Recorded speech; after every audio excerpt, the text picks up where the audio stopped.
Quel est l'impact de l'assainissement sur le milieu naturel? Alors, Florence, qui est ici, m'a fait des petites cabanes de Schtroumpfs. Donc, ces petites cabanes de Schtroumpfs, ce sont vos maisons. Et vous avez donc ce qu'on appelle le milieu naturel, c'est la rivière. Hein, donc, c'est le joli ruban bleu. Le temps sec, nous, en que spécialistes, on appelle le temps sec quand il y a un grand soleil et surtout quand il n'y a pas de pluie. Et le réseau séparatif, c'est quand le réseau de vos maisons est séparé entre les eaux usées et les eaux pluviales. Donc en fait, là en rouge, vous avez les eaux usées. Donc quand vous êtes bien branchés, les eaux usées vont en station d'épuration et pas du tout à la rivière. Ça, c'est un mauvais branchement. Là, vous êtes sous le coup d'une non-conformité point de vue de l'assainissement. En temps de pluie, donc le temps de pluie, c'est dès qu'il pleut hein, pour nous, dès la petite pluie, vos eaux usées, elles vont toujours en station d'épuration, et les eaux pluviales, elles doivent aller vers la rivière,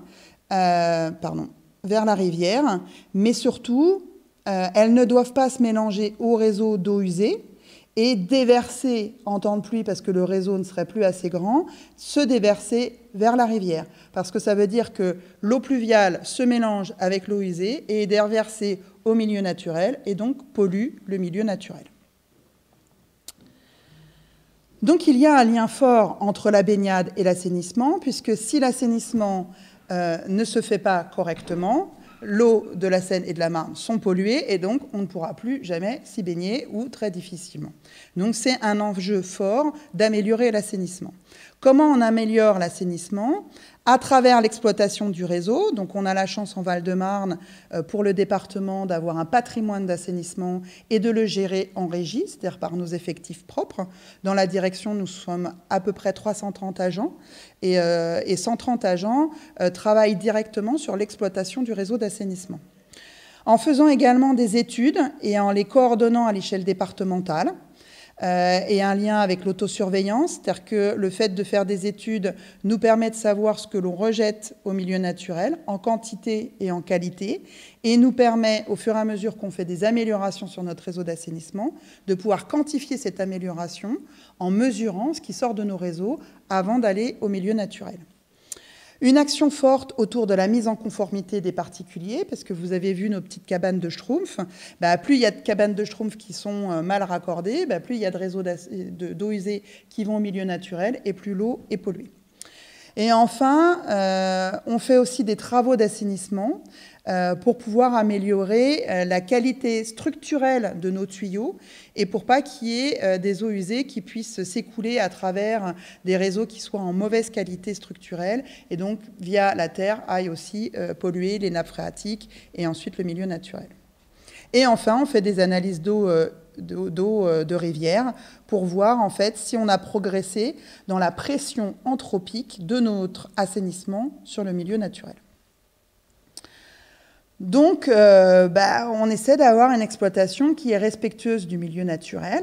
Alors, je dis qu'on essaye parce que c'est vrai que notre corps de métier à nous, c'est l'assainissement. C'est-à-dire qu'on veut que nos stations de pompage fonctionnent pour pouvoir relever les eaux. On veut que nos avaloirs soient bien nettoyés. Et on a une vision très métier de notre réseau d'assainissement. Et il a fallu, depuis 10 ans ou 15 ans, rappeler à l'ensemble des agents que finalement, notre objectif était d'amener les eaux usées à la station d'épuration, les eaux pluviales à la rivière, mais aussi de pouvoir faire des traitements entre-temps de ces eaux pluviales, notamment par des grilles, donc c'est la photo que vous voyez en bas à droite, qui retiennent les flottants, et donc d'aller chercher ces flottants et les mettre à la poubelle, et non plus qu'elles se déversent au fleuve.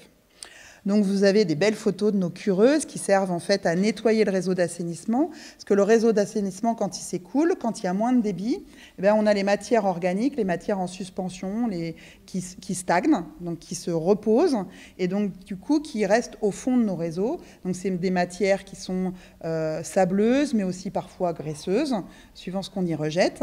Et donc on a ces grosses machines, ces gros camions qui servent à aspirer Ce sont nos aspirateurs à boue qui permettent d'aspirer, d'emmener ces boues aux stations d'épuration, mais pour le traitement non pas des eaux, mais des boues en station d'épuration, et voire à les valoriser après en traitement de chaleur ou autre.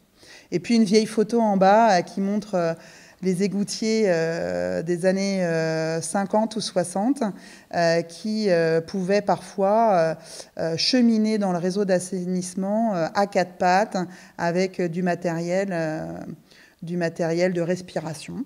Et vous voyez les étais en bois, parce qu'en fait, il y a beaucoup de constructions de réseaux d'assainissement qui ont été réalisées en bois. Enfin, une structure bois, après, en meulière, en fait. Donc, on avait beaucoup de structures en bois avant de mettre la meulière.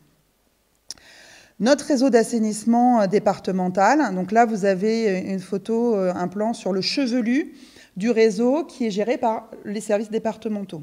Il faudrait rajouter à cette carte le chevelu des réseaux qui sont exploités aujourd'hui par les territoires, donc les établissements territoriaux, publics territoriaux, les EPT.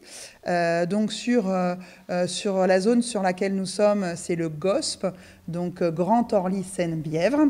Donc ce sont des structures intercommunales qui ont pris la compétence au 1er janvier 2018 de l'assainissement à la place des communes et des intercommunalités qui existaient, notamment la communauté d'agglomération du Val-de-Bièvre.